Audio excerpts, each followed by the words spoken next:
Hello everyone, welcome back to Kandeke Chess. So last time we talked about the Cambridge Spring, the Classical and the Catalan of the Queen's Gambit. So today I want to show you one of the other interesting ideas in the Queen's Gambit declined with the Meran.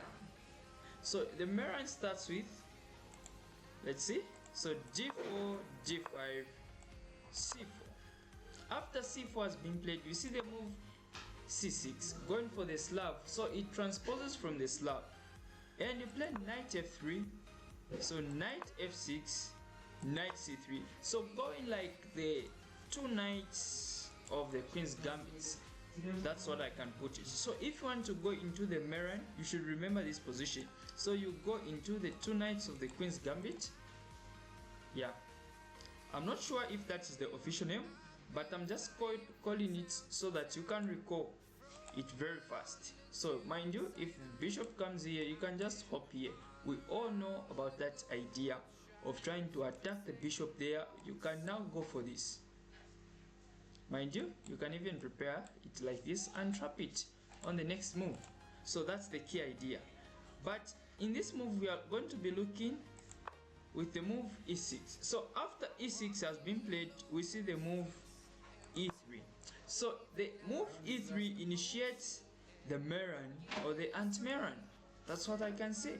So the bishop coming to g5 in this position goes for the sharp Botvinnik variation, which shall be discussed in the next video. But in this one, we're going to be featuring the Meran with e3. So after e3 has been played, we see the move knight b to g7. That's the top move. So bishop g3, d takes c4. So after d takes c4, bishop takes c4. The top move that you're going to see in this position is b5, like the way white does with the b4 move. So you're going to see b5. So after b5 has been initiated, you are going to play bishop to g3, just putting our bishop on the square where it belongs. So we see the move a6. So a6 sounds to be like an unusual move, but this is the top move in the position. That's what I can say. Then you go for e4. So we can't just sit around eating some cookies and doing some stuff, but rather we need to keep attacking on the center. That's the idea. So after e4, we see the move c5. So after c5, you keep pushing e4. We don't just end on e4, but we go for e5 also. So if they take, we are not going to capture this because they will just capture this, but the idea is to sack our knight. If they take, you capture this side. That's the idea. Queen b6. So this is the top move. Instead of rather capturing, they develop a piece and force you to capture, of which they'll capture back. Short castle, short castle.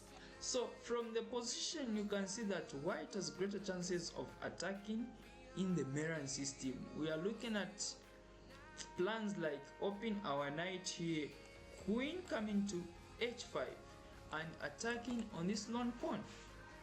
Guys, this is the system that I want you guys to try out. It is very interesting, guys. You're going to love it. So those are the ideas in the Meran. So remember d4, d5, c4, c6. So if you want to go for the Meran, knight f3, knight f6, knight c3, the two knights of the Queen's Gambit. That's what I'm calling it. So after e6, so e6 is the top move. We discussed about the move bishop coming here, of which at top level we are not going to see this move, but at amateur level I'm sure some players can go for it. But at top level they rather keep things closed by playing e6, of which we play e3. So instead of playing e3, we can even initiate the Botvinnik system, but that is for another discussion. In this game analysis, we featured the e3 going for the Meran. So knight b to d7, bishop d3, d takes c4, bishop takes c4, b5. The bishop retreats to its usual square. This is where the bishop belongs. Then we see the move a6. a6 is just trying to put some balance to this pawn chain. That's what I can say. So we see e4 expanding on the center. You always expand on the center, that's why it pains the most. c5, e5, c takes d4, knight takes b5, a takes b5. You capture this side. This is the beauty of chess. They thought we are trying to capture something this side, but no, this pawn is almost lost. That's what I can put it. So queen b6 takes there, captures, short castle, short castle. We are looking at position of doing this, queen coming here and attacking on the flank. And if they push, you can't even take.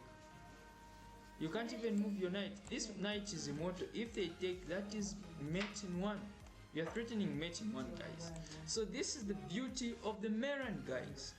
So if you want to have these positions in your classical games, then try out the Meran as your opening. So guys, this is what I had for you. Don't forget to like and subscribe for more. Thank you.